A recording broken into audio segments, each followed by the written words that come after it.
First of all, let's talk about Show in Paris. That's my favorite game of the past midweek. Barcelona's initial plan was better, then coaches changed the game completely during the match, and Barcelona beat PSG away 2 to 3 in the first match on the UEFA Champions League quarterfinals. Both teams stuck to the plan they set the day before, and the match was very intensive. The game styles changed due to the coaches' movies, and now we're gonna take a closer look. Luis Enrique couldn't use Hakimi because of too many yellow cards. Also, Zaire Emery and Barcola returned from injury but couldn't start. There were other players missing, but the team was used to it.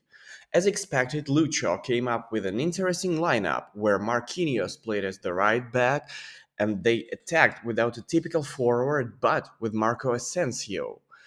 These were the main surprises for Barcelona.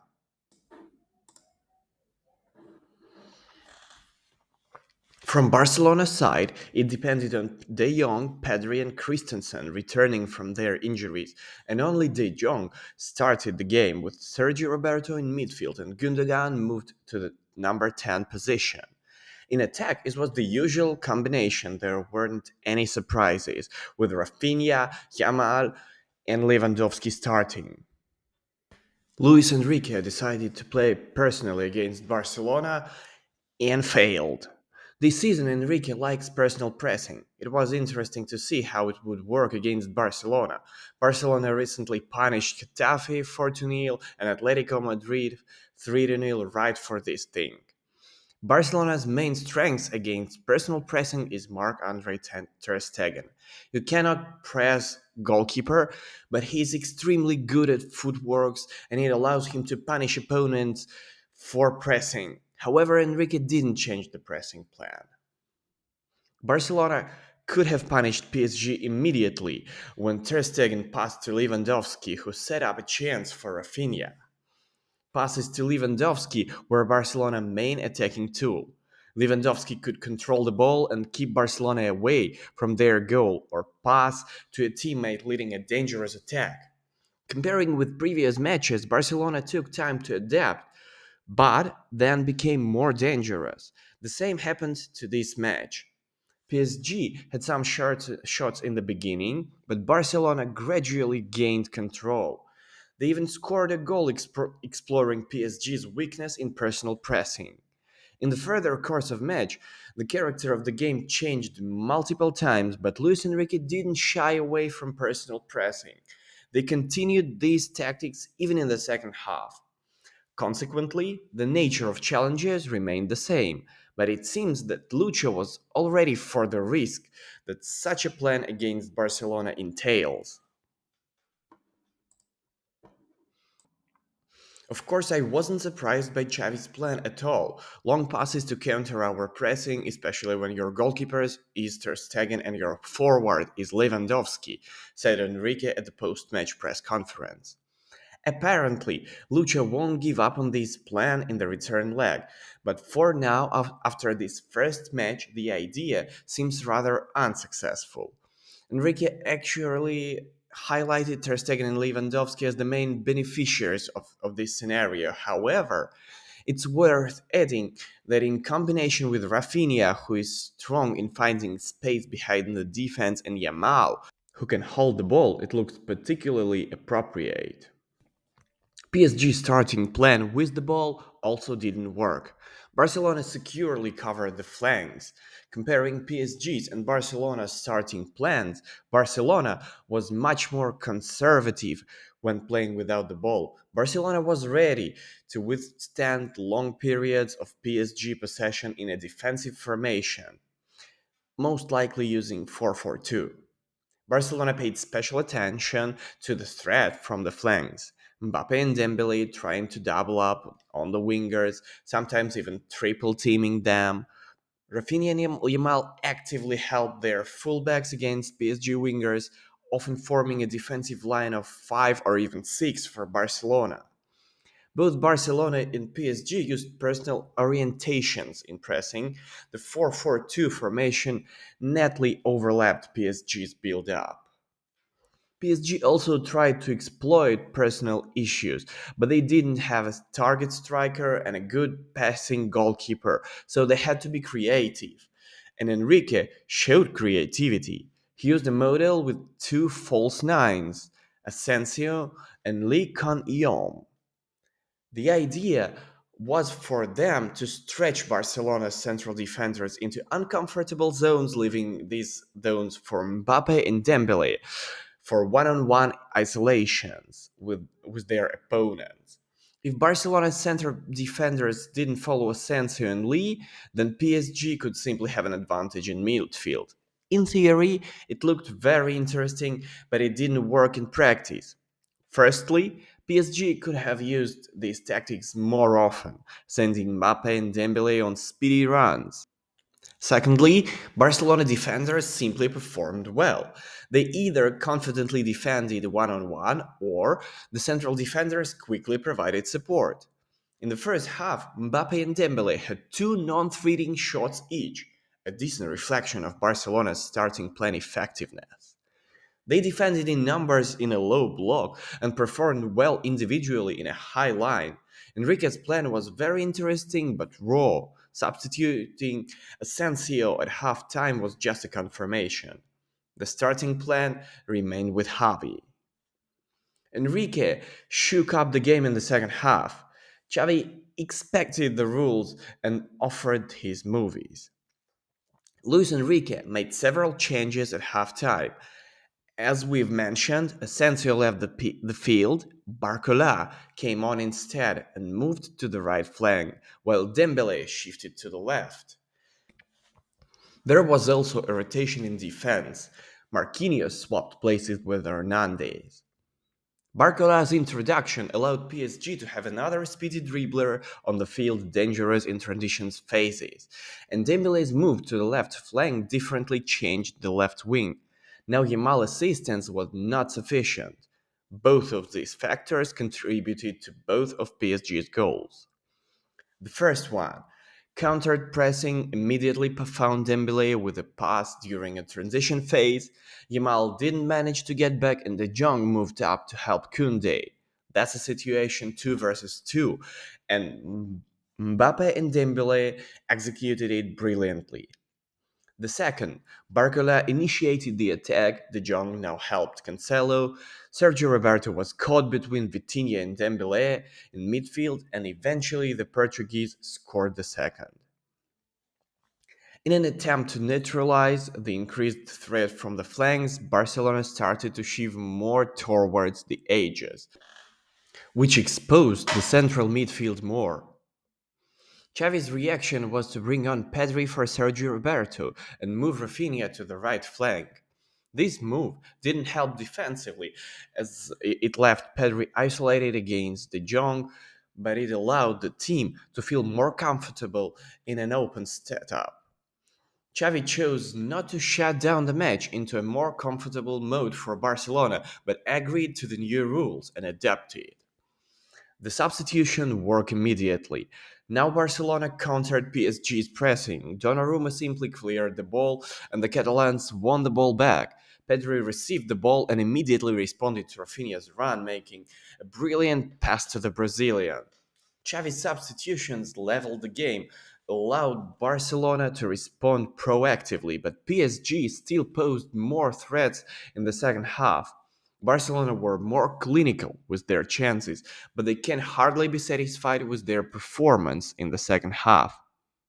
To contain such a PSG in the return match, Xavi will have to put his thinking cap on again. If the game continues in the same vein as the second half, then even after a home defeat, PSG will have more chances to advance to the semifinals. Corners were one more Barcelona vital weapon. Exploited Donnarumma's weakness on crosses. The winning goal for Barcelona came from a corner. It could be dismissed as just a standard piece, and Barcelona got lucky. But even before this goal, Barcelona were unusually dangerous from corners. First of all, it's worth mentioning that Donnarumma is not so confident handling on crosses. Barcelona overloaded the goalkeeper's area to test the Italian. Five players crowded in there. During the goal, the overall principle remained the same. Only there were already six Barcelona players in the goalkeeper's area. The usual five were joined by right winger Ferran Torres, with Felix remaining for the rebound, and there was no player near Gundogan for a short play. With Mbappe marking the player on the rebound, Barcelona could execute the corner in a more creative way. For instance, Gundogan quickly played the ball to Rafinha. Often, goals from corners are indeed just random. And in this case, there is a temptation to say that Donnarumma had serious issues, but Barcelona clearly prepared their corners for Donnarumma weaknesses in mind. And this gamble paid off more than once. Barcelona's special corner routine, another detail underscoring the overall meticulous of their starting plan.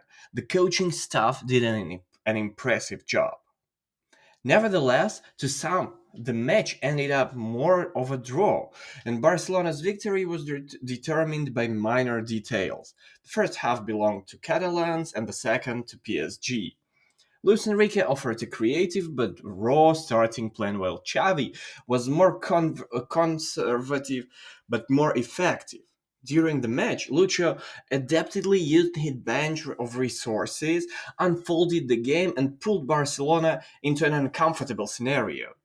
Xavi also did well. He didn't try to change the flow of the game and helped the team adapt to the new conditions. In the return match, Barcelona won't be able to rely on Sergio Roberto and Christensen, and that's a big problem as there are no defensive option in midfield besides Romeo, which means that there is no any option. It's an interesting situation. In a match where Barcelona lead, the team will have to attack. Considering how events unfolded in the second half, as well as PSG's insane attacking potential, Xavi's words that PSG is still remaining as a favorite, it's just quite a sensible assessment of what's really happening.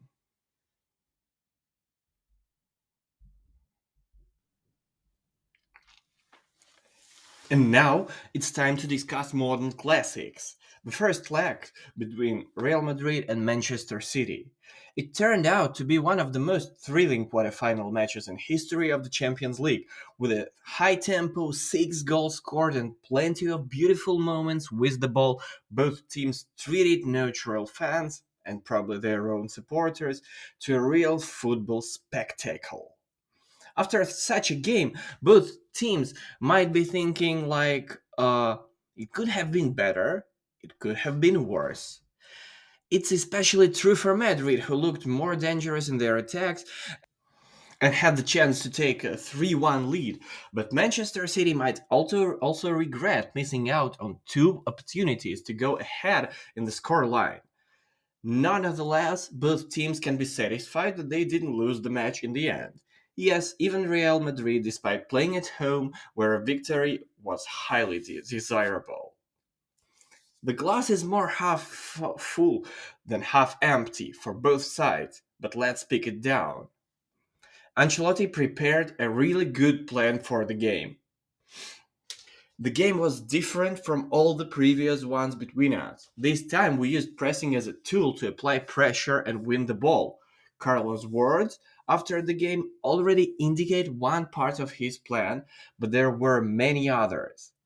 Madrid consistently transitioned from defensive to attack using Kroos and Camavinga's actions.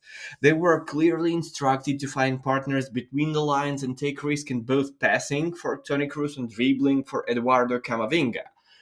City struggled to mark both of them, and when they did manage it occasionally, Rodrigo or Bellingham dropped back to support and with Valverde playing closer to Toni Kroos and Camavinga, offering an additional passing option. City had constantly choose whether to press high or drop back into a mid block or even low block, disrupting Madrid's ball movement. This is something Ancelotti's team desirably lacked at Etihad. Cruz and Camavinga had a really brilliant match. The mentioned pressing by Ancelotti worked particularly well in the first half when Madrid won the ball back from City players 6 times near the center circle and on their own half. Madrid tried to deprive Rodri of space and force City to play through their central defenders before engaging in the press. This allowed them to push the game away from their own goal and provoke mistakes from the opponents on their own half. Ancelotti moved Rodrigo to the left flank and left Vinicius in a high position. Essentially, Real Madrid doubled up on the flank. This turned out to be a subtle tactical move against Pep, who throughout the game failed to find a fully active way to contain overloads of the flank.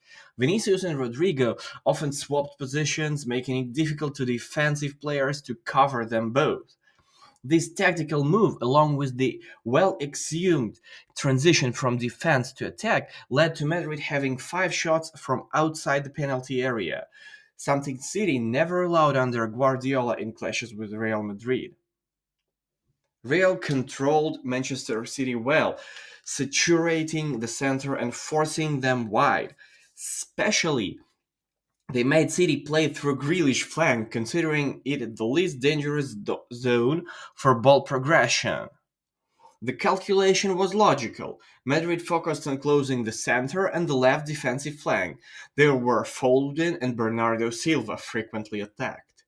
They had to sacrifice something, but their defensive game plan was solid. Despite considering 3 goals, Real didn't allow City into their penalty area and prevented Pep's team from position a direct threat to Lunin's goals. However, City found another card up their sleeves that evening: long-range shots. In summary, Ancelotti provided the team with the necessary tools for consistent transitions from defense to attack, posed serious defensive challenges to City with the tactical move involving Rodrigo and Vinicius on the flank, and defended quite well, saturating the center and forcing City wide. There were complaints at Carlo after the match, suggesting he supposedly sat back defensively in the second half. However, it's important to understand that City is not a kind of team you can keep away from your goal over entire 90 minutes. Also, criticism of the Italian coach were likely influenced by the negative emotions from conceding goals. By the time Foden scored in the 66th minute, Madrid has allowed City to touch the ball in their penalty area only 4 times in the second half. Real kept City at bay and defended in a mid-block, trying to finish the match in transition phases. There were opportunities for this. Vinicius runs towards the goal, attacks involving Rodrigo and Bellingham. Jude shot from a tight angle after dispositioning City near their own goal. Conceptually, Madrid continued the logic of the first half. The problem was that Vinicius and Jude didn't punish City and failed to finish the match. In the Champions League, such missed opportunities are not forgiven. Even Guardiola acknowledged the effectiveness of Ancelotti's plan after the game. He told, Madrid were too good in transition phases. They were impossible to control. They got to our goal very quickly and extremely easily. Complaints about the players in these aspects are understandable, but the coach did everything in his power, providing his team all the necessary tools for both attack and defense. The mechanism worked well, and City had problems both generating own threat and containing Real Madrid. It's worth nothing that Ancelotti this time wasn't solely focused on Holland, which also played in Real's favor. There was personal attention from Rudiger, but unlike Alaba a year ago, Tchouameni wasn't solely assigned to Antonio to deny Holland even an inch of space. Rudiger handled this task exceptionally well on his own. It was obvious that there would be periods where City would press Real towards their goal. It's simply impossible to eliminate them considering the level of the opponent. The goal was only to minimize them, and that was achieved. By the way, that's really worth mentioning Luka Modric's substitution. He helped Real get back into the game after the physiological blow of Foden and Guardiola's goal, taking control of the ball and constructioning the team's attack. Overall, Ancelotti corrected the mistakes from the previous encounter. Real Madrid knew both how to attack and defend. The execution of the plan could have been even better, but the tools were functional and correct. It's understandable that in the clash between two such powerful teams, goals can come from anywhere and anyone, given their high caliber. However, specific moments proved costly for both Real Madrid and Manchester City.